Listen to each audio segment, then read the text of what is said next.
नमस्कार, आप देख रहे हैं आज तक। आपके साथ मैं हूं अंजना ओम कश्यप। हमारे साथ हमारे सहयोगी रोहित सरदाना है और अब सिर्फ आधे घंटे का वक्त बचा हुआ है। चुनावी तारीखों का ऐलान होना है। जो महारण आप लगातार पश्चिम बंगाल की भूमि में देख रहे हैं, पश्चिम बंगाल, असम, तमिलनाडु, केरल और साथ ही केंद्र शासित प्रदेश पुडुचेरी के चुनावी तारीखों का ऐलान अब से आधे घंटे बाद विज्ञान भवन में जो प्रेस कॉन्फ्रेंस चुनाव आयोग के अधिकारी करेंगे, वो तारीखों का ऐलान किया जाएगा। और इसी के साथ कितने फेजेस में, सब ये जानना चाहते हैं कि पश्चिम बंगाल, देखिए राजनीतिक हिंसा का एक पूरा इतिहास पश्चिम बंगाल में रहा है, केरल में रहा है। इन राज्यों में कितने चरणों में ये चुनाव होते हैं, इन सब पर हमारी नजर रहेगी। हालांकि सूत्रों के मुताबिक कहा जा रहा है 6 से 8 चरणों में पश्चिम बंगाल में हो सकता है। बंगाल की 294 सीटों के लिए वोट डाले जाने हैं। असम की 126 सीटें हैं, तमिलनाडु की 232 सीटें हैं, केरल की 140 सीटें हैं और पुडुचेरी की 30 सीटों पर चुनाव होना है। और इनमें खास तौर पर पश्चिम बंगाल और केरल, जहां चुनावी हिंसा का इतिहास रहा है, वहां तमाम सुरक्षा एहतियात के बीच फ्री एंड फेयर इलेक्शन कराना चुनाव आयोग की सबसे बड़ी चुनौती है। लेकिन पिछले चुनाव में बंगाल की तस्वीर क्या थी, जरा आपको विधानसभा दिखा देते हैं पश्चिम बंगाल की, जहां तृणमूल कांग्रेस पूरे दमखम के साथ जीत हासिल करके सदन में पहुंची थी। 211 सीटें उन्होंने अपने खाते में की थी। बम्पर परफॉर्मेंस, और वो भी लगातार जिस तरह की परफॉर्मेंस कर रही है ममता बनर्जी ने अपना गढ़ एक तरह से पश्चिम बंगाल को बना लिया है। और सोचिए 211 सीटें और दूसरे नंबर पर 44 और 32 वाला कांग्रेस और लेफ्ट। कांग्रेस की 44 सीटें आई थी, 32 आई थी लेफ्ट की। वहीं जो अदर्स हैं और बीजेपी की भी उस वक्त 3 सीटें आई थी। बीजेपी की 3 सीटें थी और अदर्स आप देख रहे हैं 211, मतलब क्लियर एज। उस वक्त कांग्रेस और लेफ्ट ने गठबंधन में चुनाव लड़कर 76 सीटें हासिल की थी। क्योंकि याद रखिए, एक वक्त पर ममता बनर्जी भी कांग्रेस पार्टी में ही थी, लेकिन उन्होंने अपना तृणमूल कांग्रेस अलग बनाया था, तो कांग्रेस उनके साथ गठबंधन करती नहीं। ऐसे में लेफ्ट पार्टियों के साथ मुकाबला देने की कोशिश हुई थी, लेकिन देखिए कहां पर नीचे अटक कर रह गए। कुल 76 सीटें दोनों के गठबंधन को। तब बीजेपी की भूमिका आप समझ लीजिए बहुत छोटी, 3 सीटें आई थी 294 में से। मतलब 2019 के लोकसभा चुनाव के बाद तस्वीर ऐसी कैसे बदली कि आज यह माना जा रहा है कि मुख्य मुकाबला तृणमूल कांग्रेस और बीजेपी के ही बीच है। जी हां, लेफ्ट कांग्रेस साथ मिलने के बावजूद मुख्य प्रतिद्वंदी नहीं माने जा रहे हैं। मुख्य मुकाबला बीजेपी और तृणमूल कांग्रेस का माना जा रहा है और इसीलिए बीजेपी ने भी इसे इस बार नाक का सवाल बना लिया। अमित शाह ने दावा किया सीधे तौर पर कि 200 पार इस बार बीजेपी वहां पर होने वाली है। चित्रा त्रिपाठी हमारे साथ इस वक्त लाइव आ चुकी हैं। हमारे साथ प्रभु चावला लाइव मौजूद हैं, रास बिहारी जी हमारे साथ मौजूद हैं, स्निग्धेन्दु हमारे साथ मौजूद हैं, हमारे सहयोगी हिमांशु मिश्रा हमारे साथ हैं और संजय कुमार चुनाव विश्लेषक वो हमारे साथ हैं। लेकिन चित्रा, 2019 से अभी तक जो लोकसभा सीटें बीजेपी ने जीती, उनमें कितनी विधानसभा सीटें हैं जिन पर बीजेपी को बढ़त है, जिससे बीजेपी को यह कॉन्फिडेंस आ रहा है कि हम 200 पार कर लेंगे?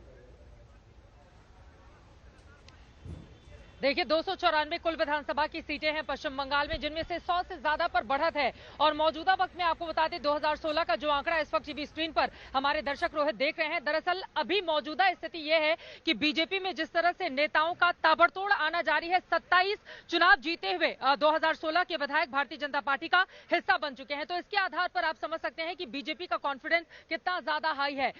16 विधानसभा 1952 से लेकर 2016 तक 16 विधानसभा के लिए चुनाव हो चुके हैं, लेकिन बीजेपी के पास ये पहला मौका है कि पश्चिम बंगाल की जनता को वो इंप्रेस करके, और जिस तरह से ताबड़तोड़ वहां पर रैलियां चल रही हैं, उसके जरिए बीजेपी को ये उम्मीद है कि ममता बनर्जी के 10 सालों की जो सत्ता विरोधी लहर है, उसको पाटते हुए बीजेपी अपनी सरकार बनाएगी। फिलहाल इस वक्त की जानकारी आपको दे दे रोहित, कुछ ही देर के बाद चुनाव आयोग की प्रेस कॉन्फ्रेंस शुरू होने वाली है। आधे घंटे से भी कम का वक्त बाकी रह गया है। हिमांशु, मैं चाहूंगी हमारे कैमरा पर्सन आपको जरा यहाँ की तस्वीरें दिखाएं। सुरक्षा के पुख्ता इंतजाम किए गए हैं, बहुत सारे कैमरे इस वक्त चुनाव आयोग के जहां पर प्रेस कॉन्फ्रेंस होगी वहां की तस्वीरें भी हमारे दर्शक देखेंगे। और यहां पर सुरक्षा के पुख्ता इंतजामात के बीच आपको बता दें कि मीडिया का भारी जमावड़ा है और बस इंतजार किया जा रहा है। 4:04 हो चुके हैं और बस 26 मिनट से कम का इंतजार, जिसके बाद यहां पर शुरुआत हो जाएगी प्रेस कॉन्फ्रेंस की। माना यह जा रहा है कि तकरीबन 1 घंटे की ये प्रेस कॉन्फ्रेंस, जिसमें इस बारे में सबसे पहले जानकारी दी जाएगी कि चुनाव आयोग ने अपनी क्या व्यवस्था की है, उसके बाद अधिसूचना जारी करने की तारीख, और सबसे आखिर में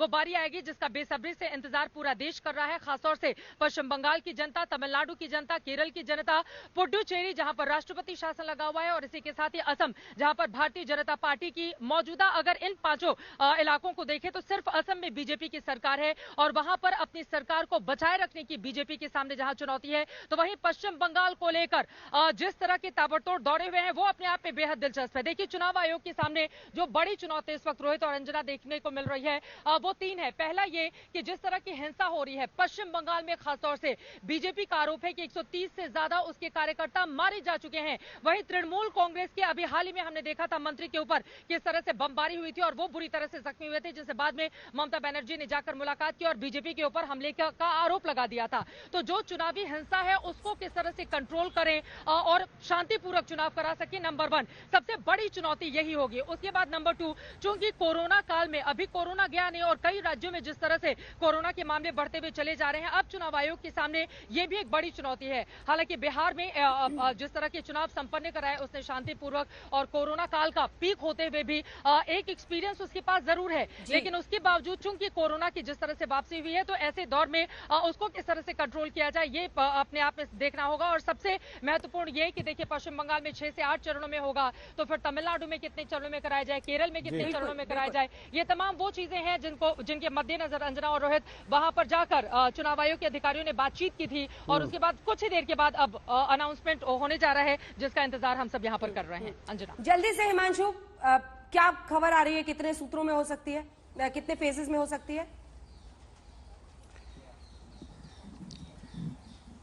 देखिए अंजना, मैं आपको बता दूं कि 6 से 8 फेजेस जो हैं वो बंगाल के लिए रखे जा सकते हैं। आसाम के लिए ये कहा जा रहा है कि 1 से 2 फेजेस में, तमिलनाडु और पुडुचेरी को एक फेज में किया जाएगा।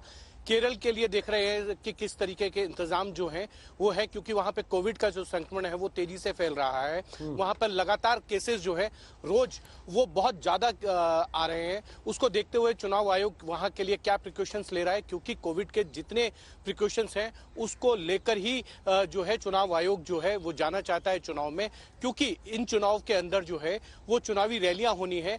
बिहार चुनाव के अंदर जो है आप याद कीजिए किस तरीके से प्रिकॉशन लिए गए थे और बीच बीच में चुनाव आयोग की तरफ से कहा गया था सभी राजनीतिक दलों को कि पब्लिक रैली के अंदर सोशल डिस्टेंसिंग का पालन कीजिए और जो नॉर्म्स हैं कोविड के उसको पालन करना होगा। तब बार बार गाइडलाइन जो है इलेक्शन कमीशन की तरफ से दी गई थी। इस बार उनको 5 राज्यों के चुनाव कराने हैं इलेक्शन कमीशन को, और वो भी एक ही साथ कराने हैं, तो उसको लेकर क्या क्या तैयारियां हैं वो सारी चुनाव आयोग की तरफ से बताया जाएगा।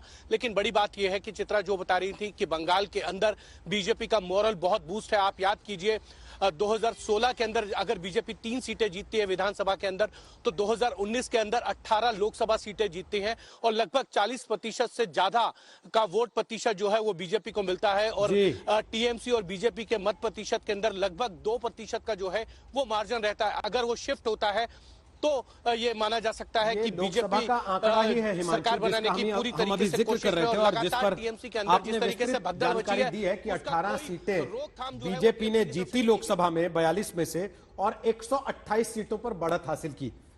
टीएमसी को 158 सीटों पर बढ़त थी। लेकिन प्रभु चावला जी, आज अगर अमित शाह जितनी बार पूछा जाए उतनी बार ये कहते हैं कि हम बंगाल में अब की बार 200 पार जा रहे हैं, तो उसके लिए वो कॉन्फिडेंस कहां से आता है? इस लोकसभा चुनाव से?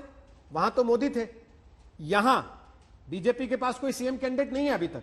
क्या मोदी के नाम पर विधानसभा में वो कमाल हो पाएगा जो लोकसभा में हुआ? रोहित, अगर आप मोदी के नाम की बात करें तो 2016 में भी वो प्रधानमंत्री थे, उन्होंने काफी कैंपेन किया था उस वक्त भी, और तब उसके बाद 211 सीटें आई थी। अगर आप कंपैरिजन करेंगे state assembly versus state assembly, तो मोदी जी वहाँ पर थे, उनका इम्पैक्ट कितना हुआ वो आंकड़ों से पता लगता है। अगर बाकी स्टेट्स के अंदर भी चले जहाँ मुख्यमंत्री ये प्रधानमंत्री जब से बने हैं, कई स्टेट्स में उनके चुनाव लोग हार गए हैं कि लोकल कैंडिडेट कई बार स्ट्रांग नहीं है। जो आपने बात उठाई है अभी कि वेस्ट बंगाल के अंदर कोई चेहरा नहीं है, पिछले तब से 2014 से लेकर के अभी तक जितने इलेक्शन हुए हैं उसमें 10 स्टेट्स इलेक्शन के अंदर केवल 2 स्टेट्स को छोड़ करके आसाम, जिसके अंदर उन्होंने चीफ मिनिस्टर कैंडिडेट डिक्लेयर किया था, और एक हिमाचल प्रदेश, बाकी 8 प्रदेश जो बीजेपी ने जीते थे उसके अंदर कोई भी मुख्यमंत्री का कैंडिडेट डिक्लेयर पहले से नहीं किया गया था। ये एक पॉलिसी रही है। परंतु जहां स्ट्रांग कैंडिडेट बीजेपी के पास नहीं है, जैसे यूपी के अंदर अखिलेश स्ट्रांग कैंडिडेट थे, मायावती भी ऑल्टरनेटिव थी, वहां पर यूपी के अंदर कोई भी कैंडिडेट बीजेपी का नहीं था, तब भी 300 से ऊपर आंकड़ा निकल गया, पर वहां मोदी जी का प्रभाव पड़ा। परंतु वेस्ट बंगाल में देख लीजिए, आप मध्य प्रदेश में देख लीजिए, छत्तीसगढ़ में देख लीजिए, राजस्थान में देख लीजिए, वहां पर बीजेपी का स्ट्रांग चेहरे होते हुए भी बीजेपी नहीं जीत पाई। परंतु वेस्ट बंगाल में ये जो चार्ज लग रहा है कि हम वेस्ट बंगाल के लोग जो हैं, ममता एक चार्ज लगा रही है कि बाहर से लोग आकर के बैठे हुए हैं। ये सच है कि बीजेपी की सारी इलेक्शन मशीनरी जो है बाहर से लोग आए हुए हैं। Maurya ji deputy chief minister UP के गए हुए हैं, वहाँ पर आप वर्गीज को देख ही सकते हैं, पिछले 2 साल से वहीं पर पड़े हुए हैं। परंतु वो एक संगठन, उनका तरीका है काम करने का। पर बीजेपी के पास कोई कैंडिडेट नहीं है, ये सच्चाई है। और ममता बनर्जी बहुत ही स्ट्रांग कैंडिडेट है। अगर पर्सनैलिटी ड्रिवन जो इलेक्शन होता है, तो अगर आपने ओपिनियन पोल भी देखे होंगे, जहां पर कुछ ओपिनियन पोल मैंने देखे हैं लोकल, जो अभी पिछले 2 महीने में आए थे, उसमें कहा था कि बीजेपी शायद मेजोरिटी ला सकती है। परंतु जब पॉपुलरिटी की बात आती है तो 67% लोग कहते हैं Mamata is the most popular chief minister. और वहां पर दूसरे नंबर पे जो आते हैं, वहां के बीजेपी के पार्टी की प्रेसिडेंट है, उनका 27% 23% आता है।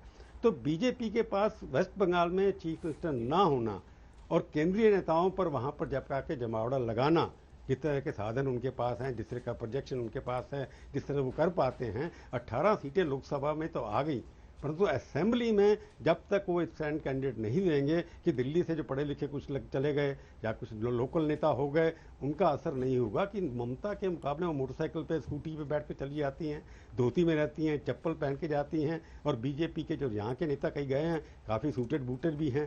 तो कल्चरल प्रॉब्लम वहाँ पर जो आ रही है, वहाँ का आम आदमी जो है वो महामंत्री जो है वो ममता से जुड़कर खड़ा हुआ है। बीजेपी के पास मुख्यमंत्री का कैंडिडेट ना होना एक नेगेटिव फैक्टर है, उसको कंपनसेट करना थोड़ा मुश्किल होगा। ठीक है, राज बिहारी जी भी हमारे साथ जुड़ गए हैं और अनुपम मिश्रा हमारे सहयोगी भी इस वक्त हमारे साथ कोलकाता से जुड़ रहे हैं।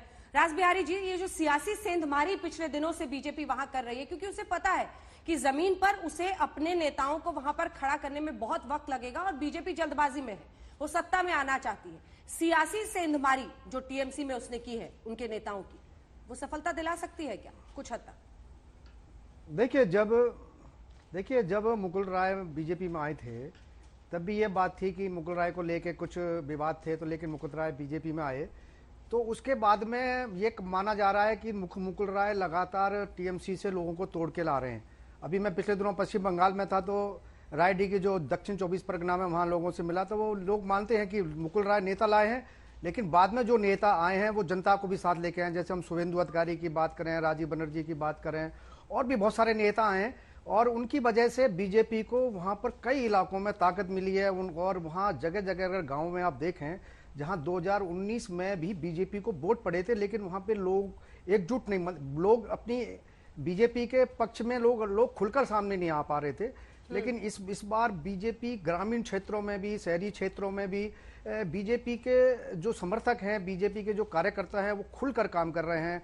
जगह जगह झंडे लगाते हैं, कार्यालय खोल रहे हैं, और कार्यालयों में भीड़ भी जुड़ती है। तो ये तो बिल्कुल ठीक है कि बीजेपी ने जो रणनीति बनाई है उसका उसे फायदा मिलेगा। लेकिन सबसे बड़ी चिंता की बात जो है कि बीरभूम में जो एक बीरभूम जगह है, वहां के एक नेता हैं टीएमसी के, अनुव्रत मंडल और जिला अध्यक्ष हैं, उन्होंने एक नारा चलाया, खेला होवे में, यानी कि रक्त रंजित राजनीति बंगाल में और बढ़ेगी। और सबसे ज्यादा डर क्योंकि सबसे ज्यादा जो डर है वो लोगों को भी है, प्रशासन को भी है, चुनाव आयोग को भी है कि कितना खून खराबा होगा। लेकिन इस बार इतना तय है कि पश्चिम बंगाल में बीजेपी के लोग भी मानते हैं, जो टीएमसी से आए हैं, कांग्रेस से आए हैं, बीजेपी के पुराने कार्यकर्ता हैं, कि इस बार अगर बीजेपी की सरकार नहीं बनेगी तो दीदी हमको नहीं छोड़ेगी। यही दहशत, यही डर टीएमसी के नेताओं में भी है कि अगर दीदी सत्ता में वापस नहीं आई तो बीजेपी हमारे साथ बदले की कार्रवाई करेगी। तो ये दोनों दलों में जो ये भावना भरती जा रही है, तो इसको लेकर ये लग रहा है कि विधानसभा चुनाव में खून खराबा पहले से ज्यादा होगा। ठीक है, पिछली बार चिंता चुनाव आयोग को भी है, इसीलिए शायद अब ये कयास लग रहे हैं कि 6 से 8, बल्कि हो सकता है कि 9 चरणों में भी नौबत आ जाए चुनाव कराने की। अनुपम मिश्र हमारे सहयोगी कोलकाता से हमारे साथ लाइव आएंगे, उनसे बात करेंगे। उसके पहले संजय शर्मा हमारे साथ इस वक्त लाइव आ चुके हैं, जो मौजूद हैं वहां जहां पर प्रेस कॉन्फ्रेंस होनी है चुनाव आयोग की। बाहर तो मीडिया का जमावड़ा दिखने ही लगा है, अंदर भी मीडिया कैमरे लग चुके हैं। कुछ ही देर के बाद चुनाव आयोग के अधिकारी वहां पर आकर बैठेंगे, प्रेस कॉन्फ्रेंस होगी।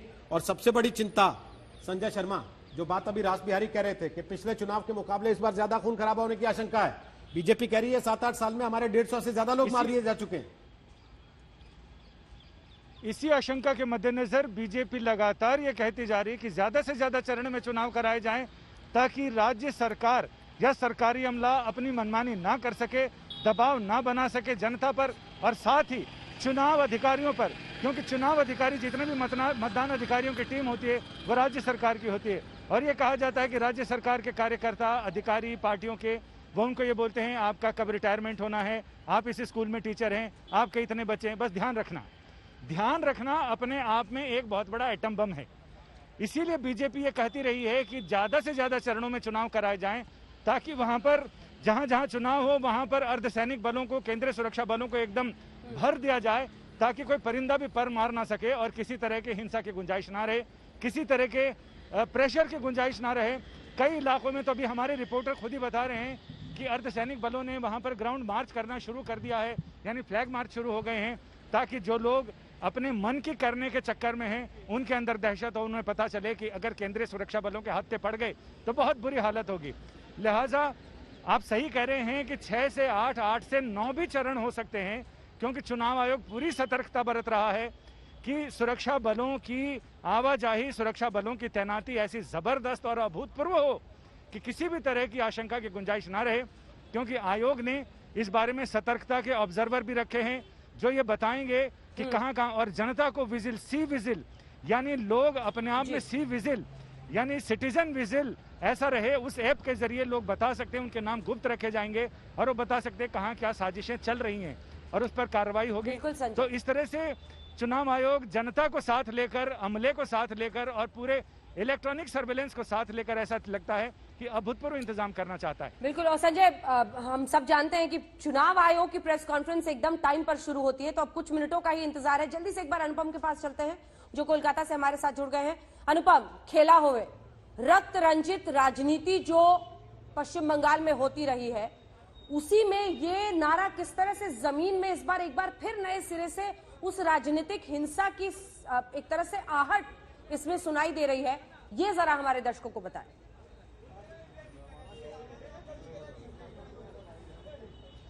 देखिए, खेला होबे ये जो गाना है ये तृणमूल कांग्रेस की ओर से शुरू किया गया था और काफी पहले से ही जो चुनावी सभाएं तृणमूल कांग्रेस की होना शुरू हुई थी वहां पे डीजे के साथ ये गाना बजना शुरू हुआ और धीरे धीरे ये गाना बहुत फेमस भी हुआ। पश्चिम बंगाल में राजनीतिक जो हलचल है उसमें काफी हद तक काफी प्रसिद्धि मिली और अब इस नारे ने खेला होबे का एक और मतलब जो है वो ये है कि हाँ, मतलब गेम होगा, एक तरह से रक्त रंजित जो गेम है, जो यहाँ का चरित्र है, पश्चिम बंगाल का चुनावी चरित्र है और ये हिंसा मुक्त शायद ही कभी रहा हो और चुनाव आयोग के लिए भी ये बड़ी चुनौती है कि हिंसा मुक्त चुनाव कराए। तो ये जो हिंसा का चरित्र है पश्चिम बंगाल में, इसके ऊपर ये जो खेला होबे है, ये गाना, ये जो वर्ड है, ये काफी हद तक इस सामंजस्य को दिखा रहा है और आखिरकार ममता बनर्जी ने भी ये बोलना शुरू किया है। हालांकि डायरेक्टली कुछ नहीं बोला जा रहा है, लेकिन इस गेम का, इस वाक्य का एक मतलब, इस शब्द का एक मतलब ये भी है कि जरूर खेला होगा और मैदान में खेला होगा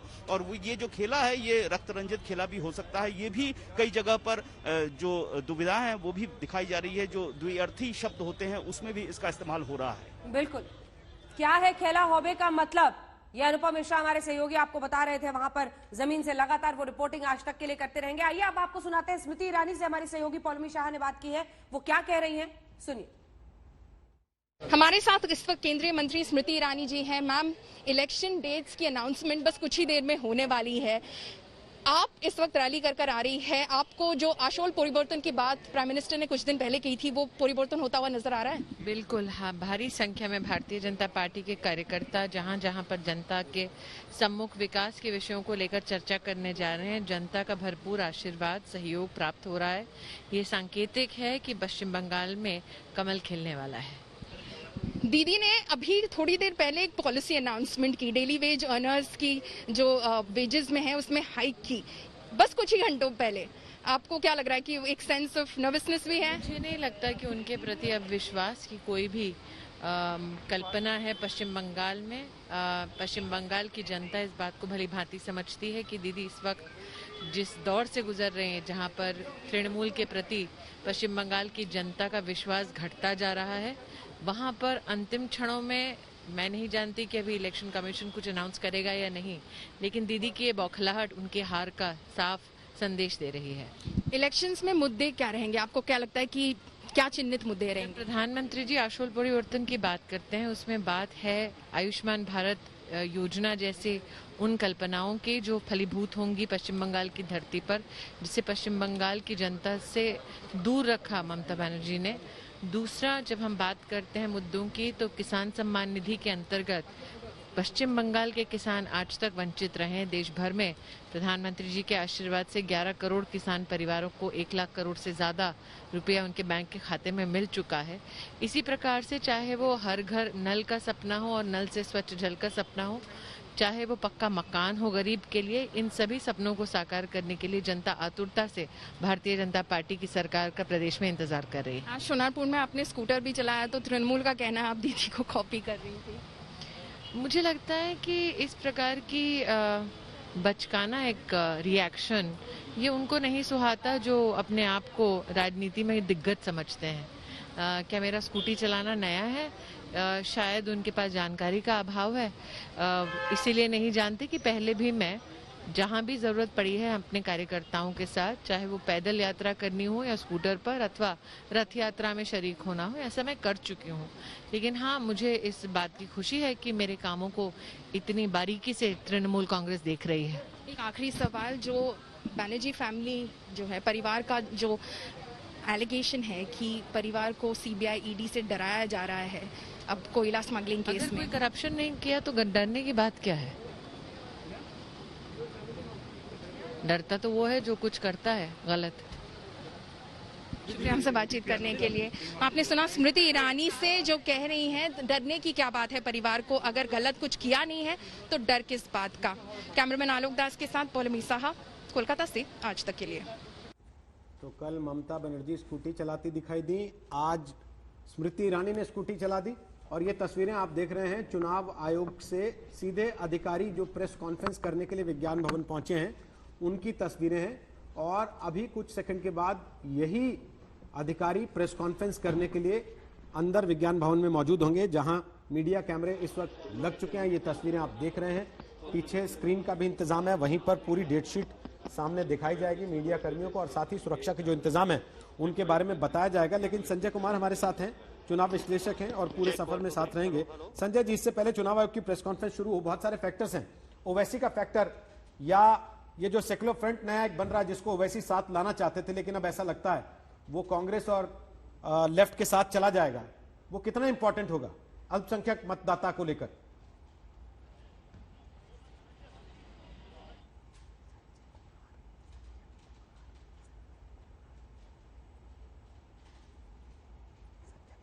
संजय कुमार जी, आवाज आ रही है?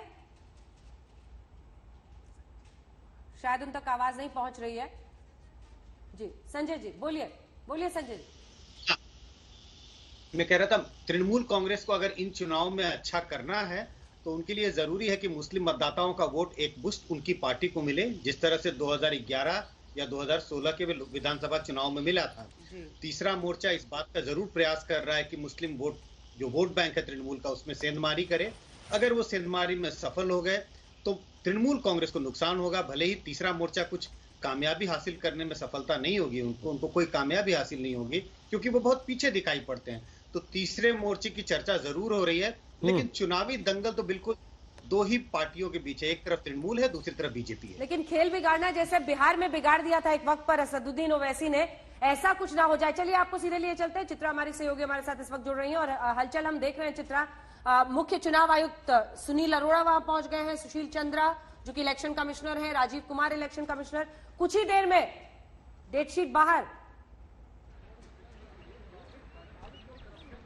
बस मिनट बाकी हैं, 6 मिनट के अंदर ही 4:30 बजे का वक्त दिया गया था। 4:30 बजने में 6 मिनट बाकी हैं, लेकिन सब लोग अपनी अपनी जगह ले चुके हैं। कुछ देर का और इंतजार, जिसके बाद विस्तार से इलेक्शन कमीशन की ओर से इन 5 राज्यों, जिनमें एक पुडुचेरी है केंद्र शासित प्रदेश, इसके बारे में विस्तार से जानकारी दी जाएगी। लेकिन जो महत्वपूर्ण तस्वीरें आज के दिन सामने आई है, देखिए मुस्लिम वोटरों की जो चर्चा हो रही है, 30% यानी कि 10 करोड़ पश्चिम बंगाल में जो वोटर हैं, 3 करोड़ मुस्लिम मतदाता हैं, उनको तो अपने पक्ष में करने की कोशिश टीएमसी की ओर से की ही जाएगी, क्योंकि 2011 में 7% स्विंग हुआ था जो लेफ्ट पार्टियां थी उससे सीधे टीएमसी में। लेकिन यहां पर आपको बता दें, जय श्री राम का नारा बीजेपी जिस तरह से बुलंद कर रही है, ध्रुवीकरण की कोशिश में वो लगी हुई है, वो ममता बनर्जी के लिए ज्यादा नुकसान पहुंचा सकता है। अगर ऐसा हुआ तो यही वजह है कि आज अंजना और रोहित ये पूजा करती हुई तस्वीर सामने आई। हालांकि ममता बनर्जी के ऑफिस से जो जानकारी दी गई है, उन्होंने कहा है कि जगन्नाथ देव की ये पूजा अर्चना है, हर साल 2 बार इस तरह की पूजा ममता बनर्जी के घर के भीतर आयोजित की जाती है। लेकिन आज चूंकि चुनाव है, इस वजह से इस तरह की तस्वीरें ज्यादा सुर्खियां बटोर रही हैं, ये जानकारी निकलकर सामने आई है।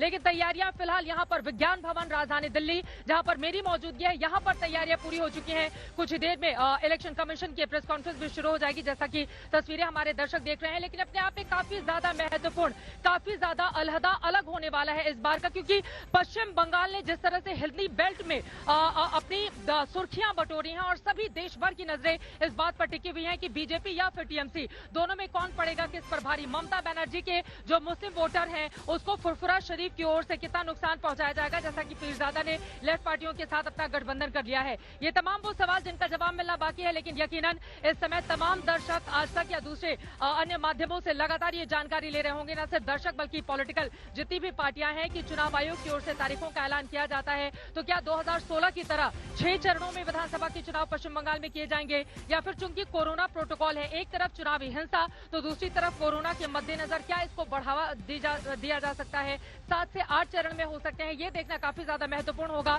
लेकिन बस कुछ ही देर में प्रेस कॉन्फ्रेंस की शुरुआत होने वाली है। एक तरफ केरला, दूसरी तरफ तमिलनाडु। देखिए बीजेपी के लिए तमिलनाडु में बहुत ज्यादा कुछ पाने की उस तरह से गुंजाइश है नहीं, लेकिन एआईएडीएमके गठबंधन ने जिस तरह से 2016 में चुनाव लड़ा था और इस बार बीजेपी जिस ताकत के साथ वहां पर डटी हुई है, वो कम से कम अपने वोट प्रतिशत को वहां पर बढ़ाना चाहती है। इसी वजह से दक्षिण में भी उसकी निगाहें टिकी हुई हैं।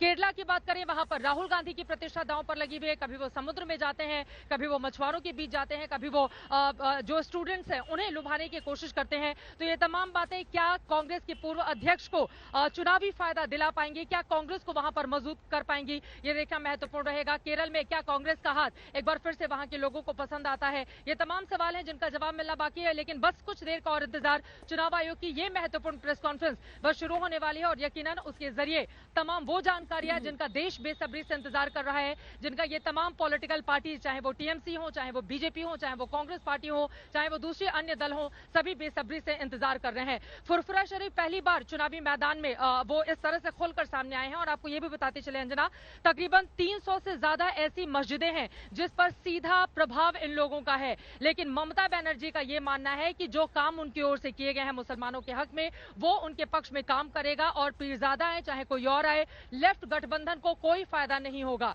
तो इस तरह के अपने अपने दावे, लेकिन चुनाव की तारीखों का ऐलान और उसके साथ ही जो घमासान है वो किस कदर और तेजी से आगे बढ़ता है, ये देखना महत्वपूर्ण होगा।